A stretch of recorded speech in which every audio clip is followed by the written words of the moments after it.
আসসালামু আলাইকুম। Job circular বিডির আরও একটি সার্কুলারে আপনাদের স্বাগতম। আজকে আমরা নিয়ে এসেছি ঢাকা উত্তর সিটি কর্পোরেশন নিয়োগ বিজ্ঞপ্তি। 150টি পদে সার্কুলারটি আজকে প্রকাশিত হয়েছে, যার আবেদন শুরু হবে 10 অক্টোবর 2024 তারিখে। আবেদন শেষ তারিখ 31 অক্টোবর 2024 বিকাল 5 ঘটিকা। আবেদন ফি হিসাবে 223 টাকা টেলিটকের মাধ্যমে পরিশোধ করতে হবে। আবেদনের ঠিকানার ডেসক্রিপশনে দেওয়া থাকবে।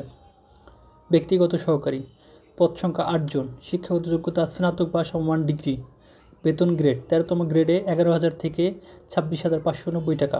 প্রশিক্ষণ কম্পিউটার বাংলা ও ইংরেজি মুদ্রাক্ষরে যথাক্রমে 20 করে গতি থাকতে হবে। অফিস সহকারী পদ সংখ্যা 100 জন। বেতন গ্রেড 16তম গ্রেডে 9,300 হতে 22,490 টাকা। শিক্ষাগত যোগ্যতা উচ্চ মাধ্যমিক বা সমমান পরীক্ষায় উত্তীর্ণ হতে হবে। কম্পিউটার বাংলা ও ইংরেজি মুদ্রাক্ষরে যথাক্রমে 20 করে গতি থাকতে হবে। হিসাব সহকারী পদ সংখ্যা 50 জন। বেতন গ্রেড 16তম গ্রেডে 9,300 থেকে 22,490 টাকা। শিক্ষাগত যোগ্যতা বাণিজ্য বিভাগে উচ্চ মাধ্যমিক বা সমমান। প্রশিক্ষণ তথ্য প্রযুক্তি ও কম্পিউটার পরিচালনার দক্ষতা থাকতে হবে। ধন্যবাদ সবাইকে।